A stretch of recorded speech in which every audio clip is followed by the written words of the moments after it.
Bugün Efe için çok özel bir gün. Çünkü annesi onu mahalledeki hayvan barınağına götürecek.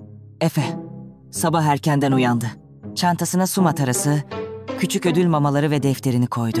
Efe, heyecanla, annesine bakarak, "Anne, barınaktaki hayvanlarla tanışacağım. Belki bir arkadaşım olur," dedi. Birlikte yürüyerek barınağa gidiyorlar. Burası geniş bir bahçe gibi. İçeride havlayan köpekler, mırlayan kediler var. Efe etrafı izleyerek, "Ne kadar çok hayvan var burada. Hepsi farklı. Hepsi özel," dedi. Barınak görevlisi onları karşıladı. Gülümseyerek Efe'ye barınağı gezdirmeye başladı. Görevli, "Buradaki hayvanlar bazıları sokaktan kurtarıldı, bazıları kayboldu. Şimdi hepsi yeni bir yuva bekliyor," dedi. Efe, her kafesin önünde durup hayvanlara bakmaya başladı. Biri tek kulağını kaybetmiş bir köpek, biri gözleri parlayan minik bir kedi. Efe'nin kalbi yumuşadı. Onlara uzun uzun bakmaya başladı. Efe hüzünle, "Anne, neden böyle yalnızlar? Neden herkes onlara bir ev vermiyor?" diye sordu. Annesi ise, "Çünkü bazen insanlar almak ister ama sorumluluk almak istemezler Efe. Hayvanlar oyuncak değil, ailedir," dedi. Efe kafasını salladı. Sonra cebinden küçük ödül mamalarını çıkarıp görevliden izin alarak bazı hayvanlara verdi.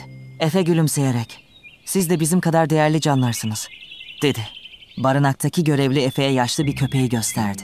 Görevli, "Bu minik dostun adı Pamuk. Bir zamanlar sokağa terk edildi. Ama şimdi yeni bir yuva bekliyor. Belki de onu gören biri onu çok sever," dedi. Efe diz çöküp Pamuk'un başını okşamaya başladı. Pamuk gözlerini kapatıp usulca mırladı. "Efe, ben de büyüyünce bir barınaktan arkadaş edinmek istiyorum. Oyuncak almak yerine bir kalbi kucaklamak istiyorum," dedi. Annesi Efe'ye sarıldı. "İşte gerçek sevgi böyle başlar Efe.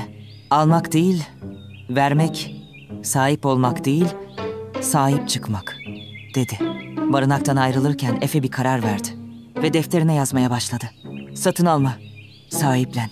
Kalbinle görebildiğin her can senin ailen olur." Ve o gün Efe, sevginin gerçek gücünü bir kez daha keşfeder. Bir canı sahiplenmek, hayata verilen en güzel hediyedir. Efe barınaktaki dostlarını unutmadı. Sen de bir gün bir cana umut olmak ister misin? Kanalımıza abone ol. Videoyu beğenmeyi unutma. Hoşça kal minik dostum.